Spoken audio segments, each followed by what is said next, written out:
Jadi sebenarnya seperti itu. Semakin besar solusi yang kamu tawarkan, semakin besar pula bisnis yang akan kamu bisa dapatkan. Skalanya bisa skala nasional. Nah itu ya. Jadi tawarkan solusi dari masalah yang dihadapin oleh masyarakat. Bisnis start from hobi. Mulai dari hobi. Tapi bukan menjadikan bisnis ini sebagai hobi ya.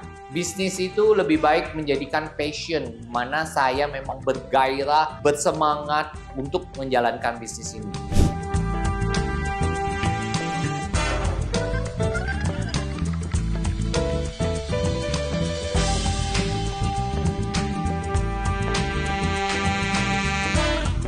Sebelum saya sharing ini, subscribe dan likes ya. Jangan lupa juga komen.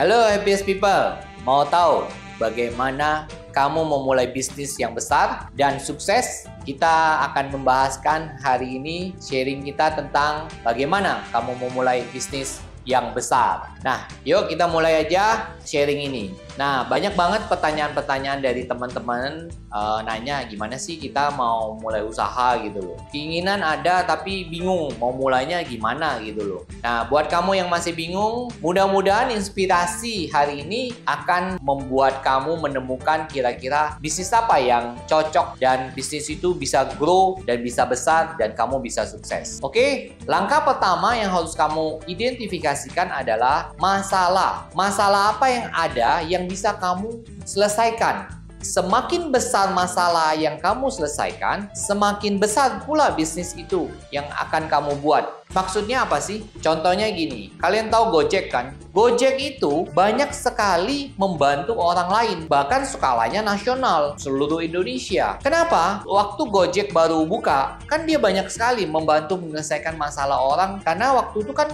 kita kalau mau pergi kemana-mana, paling bisanya kan naik taksi, sedangkan taksi kan mahal gitu loh. Dan orang yang kerja jadi driver harus full time. Gojek hadir dengan solusi, memberi solusi dari masalah-masalah orang yang ada. Solusinya apa? Solusinya pertama gini loh. Orang yang kerja tidak harus full time. Nah, teman saya ada kerja pagi sampai sore, pulang dia Gojek bawa mobil gitu. Gokar ya namanya. Oke. Atau kalau Gojek juga bisa. Dan mereka tidak harus full time gitu loh.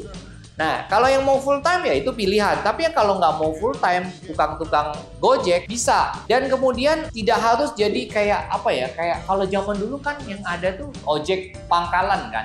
Nah, kalau ini sekarang bisa menyebar kemana-mana. Dan kemudian Gojek juga banyak memberi solusi. Solusi apa? Solusi kalau orang mau pergi ke suatu tempat yang lain. Tidak harus kita ke pangkalan gitu loh. Jadi kita tinggal tunggu di rumah, diam di rumah, nanti Gojeknya yang datang. Kemudian kita diantar ke tempat. Kemudian punya juga barang-barang yang bisa kita pesan. Kemudian bisa diantar juga. Banyak sekali ternyata solusi-solusi yang ditawarkan oleh Gojek. Jadi sebenarnya seperti itu. Semakin besar solusi yang kamu tawarkan, semakin besar pula bisnis yang akan kamu bisa dapatkan. Skalanya bisa skala nasional. Nah itu ya. Jadi tawarkan solusi dari masalah yang dihadapin oleh masyarakat. Kalau kamu bisa dapatkan itu, bisnis kamu akan pasti besar. Sangat besar. Contohnya lah, Lions Air. Kalian tahu Lions Air kan? Lions Air tampil dengan apa? Tampil dengan tiket yang murah. Dulu saya ingat ya, kalau nggak salah dulu waktu pertama kali Lions itu kan kalau nggak salah Jakarta Pontianak, kalau nggak salah ya pertama kali ya. Itu Jakarta Pontianak waktu itu kalau nggak salah zaman dulu banget ya, itu kalau nggak salah Garuda. Kan waktu itu cuma mungkin ada Garuda sama Merpati ya.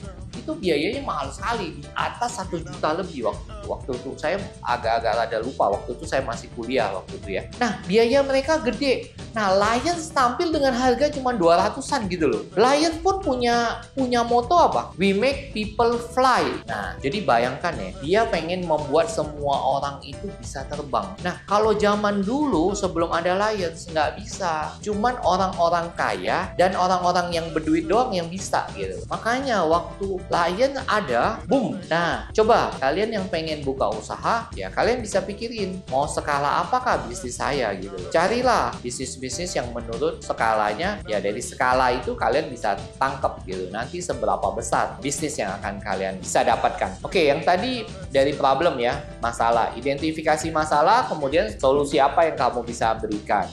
Langkah kedua yang kamu harus buat setelah kamu identifikasikan masalah, yaitu solusi yang kamu tawarkan, kamu harus membuat persiapan. Maksudnya, kamu membuat bisnis ini, kamu harus persiapkan. Bisnis ini kamu mau tujuin kepada siapa segmennya. Ini bicara sebenarnya soal produk sih, ya. Jadi yang soal kedua adalah persiapan kamu, segmentasi kamu tuh ke siapa. Produknya ini apa gitu. Nah, kamu produknya itu apa, kemudian tuh kamu mau kejarnya ke segmen siapa gitu loh. Produknya apa, kemudian misalnya gini, kamu mau coba bisnisnya ini kan ada B2B, ada juga ada B2C, ada juga mungkin kalau misalnya di finance itu ada peer-to-peer gitu. Nah, jadi kamu harus identifikasi dulu produknya apa gitu loh. Nah, kemudian kamu juga harus pikirkan, ini bisnis apakah hanya hobi, apakah ini juga passion kamu gitu loh. Karena kalau kamu kadang ada orang ditanya, bisnis ini apa? Ya, dia katanya, ya saya mau menjalankan bisnis ini karena saya hobi. Kalau bisnis cuma hobi, saya katakan lebih baik kamu jangan bisnis deh gitu. Karena gini, kalau hobi itu kan cuma istilahnya kita ngisi waktu Sabtu, Minggu, santai gitu. Karena kalau kamu sudah di bisnis, kamu tuh harus punya lebih ke passion gitu. Sesuatu yang kamu tuh memang bisa 25 jam, bahkan mungkin 28 jam hidup kamu tuh setiap hari mikirin bisnis ini gitu loh. Karena bisnis ini apa? Karena bisnis ini mencakup apa? Modal gitu loh. Biaya-biaya yang harus kamu keluarkan, pemikiran yang kamu keluarkan. Jadi kalau kamu cuma bilang bisnis, bahkan ada yang suka orang bilang, oh saya mau bisnis karena saya nggak mau, karena saya pengen punya waktu lebih buat untuk keluarga. Saya katakan bisnis kadang 5 tahun sampai 10 tahun pertama ya, saya katakan ya, itu benar-benar menguras tenaga. Bahkan untuk keluarga pun bahkan nggak ada. Jadi kalau kamu cuma mikirin ini hobi, lebih baik kamu stop dulu. Pikirin lebih baik-baik apakah kamu mau benar-benar jalani bisnis ini. Yang benar ini apa? Bisnis start from hobi, mulai dari hobi. Tapi bukan menjadikan bisnis ini sebagai hobi ya. Bisnis itu lebih baik menjadikan passion, mana saya memang bergairah, bersemangat untuk menjalankan bisnis ini. Jadi guys, yang kedua, persiapan di produk ya. Kemudian itu juga di segmentasi kamu mau kemana gitu. Nah, yang ketiga yang harus kamu lakukan adalah di pricing, di harga, pricing strategi. Jadi kamu harus identifikasi kamu mau harganya masuknya di mana. Tergantung ya, bisnis itu apakah blue ocean, apakah itu juga red ocean. Kalau blue ocean kamu lebih gampang soal harga karena nggak banyak pemain. Tapi kalau kamu red ocean, ya price itu penting banget gitu. Jadi kamu harus tahu nih, kamu mau ikutin harga yang mana gitu loh. Dan kemudian solusi apa yang kamu mau kasih memang. Kamu tadi ingat ya di pertama solusi. Karena kalau Gojek kenapa? Solusinya Lions. Mereka memang pengen mau kasih orang murah. So everybody can enjoy it. Semua orang bisa nikmatin. Orang paling bawah pun bisa menikmatin. Kalau misalnya Lions kan karena memang dulu pengen fightingnya sama Garuda karena susah, cuma orang-orang kaya yang bisa naik gitu loh. Sama seperti halnya Gojek menawarkan Gokar. Kenapa? Karena ya lebih murah dibanding taksi gitu loh. Dan nganternya bisa kemana-mana. Gojek untuk motornya orang tidak harus ke pangkalan tapi dijemput. Wow, itu rasanya wah enak banget deh. Udah bener-bener kayak fasilitas bintang 5 istilahnya gitu loh. Orang dijemput gitu loh pakai motor maksudnya. Bisa pergi kerja, bisa pergi kuliah, bisa pergi sekolah, sudah pergi ke pasar, ojeknya yang datang gitu loh. Jadi itu ya. Jadi kamu harus bisa tahu tuh strategi pricing kamu gimana gitu. Ya. Kemudian place tuh ya kamu distribusinya gimana gitu loh. Ya kalau kamu mau mulai di mana dulu gitu loh. Misalnya kalau kita lihat dulu Kopi Kenanga, dia mulainya justru di mana? Di perkantoran kan, office, bukan di rumah-rumah, di dekat rumahan atau dia mulainya dari kantor. Nah, misalnya juga Lions mulainya dari mana? Mulainya dari Jakarta Ponti ya. Nah, misalnya juga ya, yang saya ingat ya, kita kadang-kadang perlu mulai itu tidak harus dari Jakarta atau dari ibu kota. Kalian tahu nggak kenapa Wings bisa begitu besar? Padahal lawannya dulu Unilever. Kenapa? Karena dia mulainya dari Jawa Timur. Kadang-kadang dalam bisnis itu kita jangan head to head sama market leader. Kalau head to head sama market leader, kalau modal kita nggak kuat, habis kita. Jadi itu strategi juga ya. Mulainya di mana kita harus benar-benar pikirkan. Jangan kita, kalau kita modal nggak banyak, jangan kita lawan market leader. Pasti kita digebuk dia. Dia kasih harga murah, kasih diskon. Kalau kita nggak kuat modal kita, habis kita. Ya, jadi itu.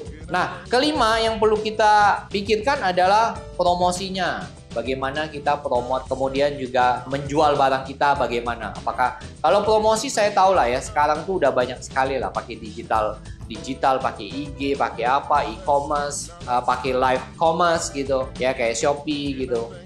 Kalau TikTok kemarin udah tutup, jadi ya udah nggak mungkin lagi social commerce gitu. Jadi maksud saya promosi, saya pikir sekarang udah orang semua udah tahu lah ya. Jadi gampang sekali. Yang penting bisnis kamu harus dipromosiin, di advertisingin gitu. Nah, keenam yang harus kamu pikirkan adalah scale up. Jadi kamu harus bisa pikirkan juga, kalau saya mau kembangin bisnis ini bagaimana.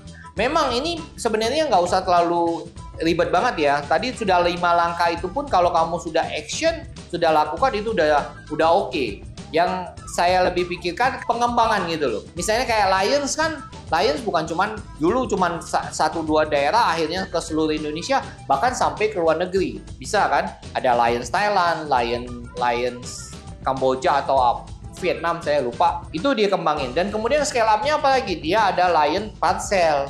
Nah, kalau kita lihat Gojek lebih gila lagi ya. Banyak sekali malahan produk dia ya kalau saya lihat ya. Ada Go Transit, Go Box, untuk pembayaran ada Go Payment, Go Pay Pinjam, Go Pulsa, Go Gift, Go Sure, Go Invest, Go Tik, Go Play, Go Greener, Go Med, Go Club. Nah, itu semua bisa terjadi kalau bisnis utamanya udah berjalan dan sukses. Nah, itulah 6 langkah kalau kamu mau memulai suatu usaha ya. Langkah terakhir, kamu boleh semua punya ide-ide bagus, tapi kalau kamu no action, ya hanya semua bayang-bayang ya. Happy people, semoga dari 6 langkah yang saya tadi sharingkan itu bisa membuka wawasan bagaimana kalian bisa memulai usaha kalian. Saya doakan berhasil dan saya harapkan inspirasi ini bisa bermanfaat. Jangan lupa subscribe kalau konten ini bermanfaat menurut kalian. Jangan lupa share kepada teman, kepada saudara, kepada sepupu, bahkan kepada orang-orang yang kalian cintai. Sampai jumpa di inspirasi selanjutnya.